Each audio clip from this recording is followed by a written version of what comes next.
క్రీస్తు నామమున శుభములు తెలియపరుస్తున్న దేవుని సృష్టి అయినటువంటి మనమందరము ఒకటే తండ్రి. మనను సృజించిన దేవుడు ఒక్కడే. ఆయన ఆకాశము, భూమి, సకల జీవరాశులను, ప్రాణాత్మలను, సకల లోకాలను, సూర్యచంద్రులను సమస్తమును సృజించి మనల్ని సృజించి ఇక్కడ పెట్టి ఆయన మన చేత పూజింపబడాలని ఆశపడ్డాడు.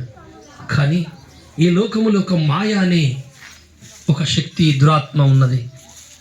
ఆ మాయ మనుషులని మోసం చేసి దేవుణ్ణి సృష్టించిన వాడిని పక్కకు పెట్టి సృష్టింపబడ్డ వస్తువులు, దేవతలు, దేవుళ్ళని మనకు పరిచయం చేసి మోసం చేశాడు సైతాన్. దేవుళ్ళరా, సృష్టికర్త బ్రహ్మము, పరబ్రహ్మం ఒక్కటే అని భారతీయ వేదాలు చెబుతున్నాయి, శాస్త్రాలు చెబుతున్నాయి.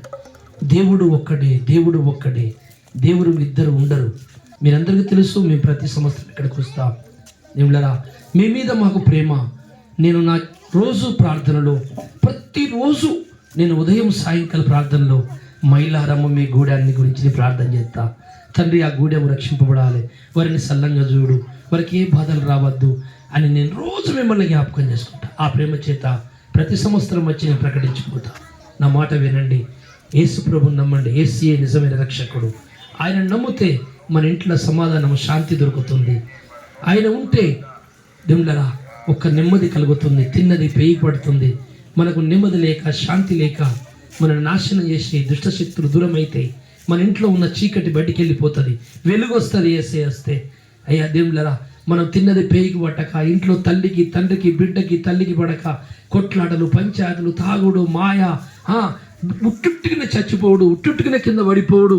ఈ మాయలన్నీ ఎందుకు అనుకుంటున్నారు? ఎవరు అనుకుంటున్నారు? మన వెనకాల ఒక సైతాన మాయ ఉన్నది. మనకు చెడుగుణం నేర్పుతుంది, అనుమానాలు తెచ్చిపెడుతుంది, భార్యాభర్తలు గొడవ పెడుతుంది. ఆ దయ్యం తల్లి కొడుకులకి, తల్లికి, బిడ్డకి గొడవలు పెట్టించి తిన్నది పేయికి పట్టదు. ఎంత తెచ్చుకున్నా సరిపోదు. ఏమవుతుందో తెలియదు, ఎందుకు బతుకుతున్నామో తెలియదు, ఎందుకు తింటున్నామో తెలియదు. ఈ రకంగా కష్టాలు పడి పడి పడి రక్తం కక్కకుండా చచ్చిపోయే స్థితిలో నేను యేసయ్య నమ్ముకుని నా భార్య పిల్లల్ని కాపాడుకున్న మొదట, ఆ తర్వాత కొంతమందికి స్వార్థ ప్రకటిస్తే రక్షింపబడ్డారు. దేవుళ్ళ, మీకు కూడా చెప్తున్న ఆ మాట వినండి. యేసు ప్రభు ఇంట్లోకి వచ్చిందంటే ఇక మీకు దయ్యాలు, మంత్రాలు పనిచేయవు. కోట్ల మంది మంత్రగాళ్ళు వచ్చినా మీ శరీరం మీద ఒక రోమము కూడా పీకలేడు.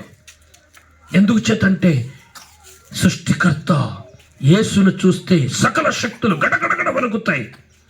ఆయన మహాదేవుడు, దెయ్యాలకు భీకరుడు, మీకు ప్రేమామయుడు, చల్లని దేవుడు. అయ్యా అంటే చక్కనెత్తుకుంటాడు. ఆయన మీ ఇంట్లోకి వస్తానంటున్నాడు. నా మాట అయినా నమ్మండి.